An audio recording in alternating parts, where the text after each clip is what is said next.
खालसा कोळिंद्रे येथे पानंद रस्त्यावरील अतिक्रमण हटविण्यासाठी ग्रामस्थांचा तहसील कार्यालयावर मोर्चा. शेतकरी, महिला, विद्यार्थ्यांचे हाल. 8 किलोमीटर फेऱ्या मारून शेतात जाण्याची वेळ. रस्ता मोकळा करा अन्यथा आंदोलन तीव्र करू.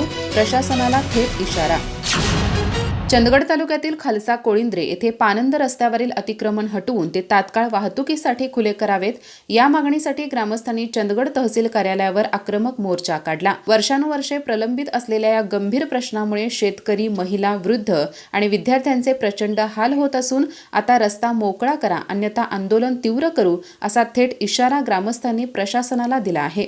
कोळिंद्रे गावातील समाज मंदिरापासून रायंदेवाडी हद्दीपर्यंत जाणारा पानंद रस्ता हा शिवराला जोडणारा अत्यावश्यक मार्ग आहे. मात्र अतिक्रमणामुळे हा रस्ता पूर्णतः अरुंद झाला असून काही ठिकाणी पायी चालणेही कठीण झाले आहे. परिणामी शेतकऱ्यांना मोटणवाडी मार्गे तब्बल 8 किलोमीटरचा फेरा मारून शेतात जावे लागत आहे. यामुळे वेळ, श्रम आणि आर्थिक नुकसान सहन करावे लागत असल्याची तक्रार ग्रामस्थांनी केली.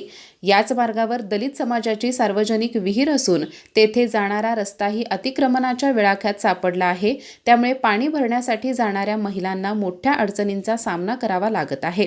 तसेच ग्रामपंचायत कार्यालयापासून डोंगराकडे जाणारा दुसरा पानंद रस्ता ज्यावर समाजाची स्मशानभूमी आहे तोही पूर्णतः अतिक्रमित झाला आहे. झाडे झुडपे वाढून परिसर जंगली बनला असून वन्य प्राण्यांचा वावर वाढल्याने अंत्यसंस्कारासाठी जाणेही धोकादायक ठरत असल्याचे ग्रामस्थांनी निवेदनात नमूद केले आहे.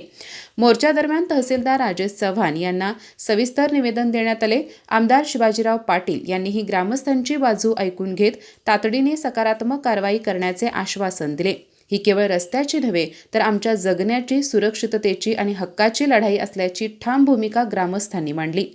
प्रशासनाने तातडीने हस्तक्षेप करून दोन्ही पानंद रस्ते अतिक्रमणमुक्त करून वाहतुकीसाठी खुले करावेत अन्यथा अधिक तीव्र आंदोलन छेडण्यात येईल असा इशाराही देण्यात आला.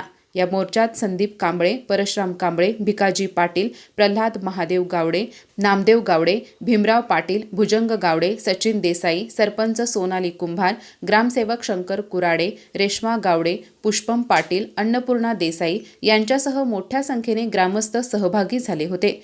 ग्रामस्थांच्या एकजुटीमुळे प्रशासनावर मोठा दबाव निर्माण झाला असून आता प्रत्यक्ष कारवाई कधी आणि कशी होते याकडे संपूर्ण चंदगड तालुक्याचे लक्ष लागले आहे. अधिक माहिती आणि ताज्या घडामोडींसाठी आजच आमचे चॅनल सबस्क्राईब करा.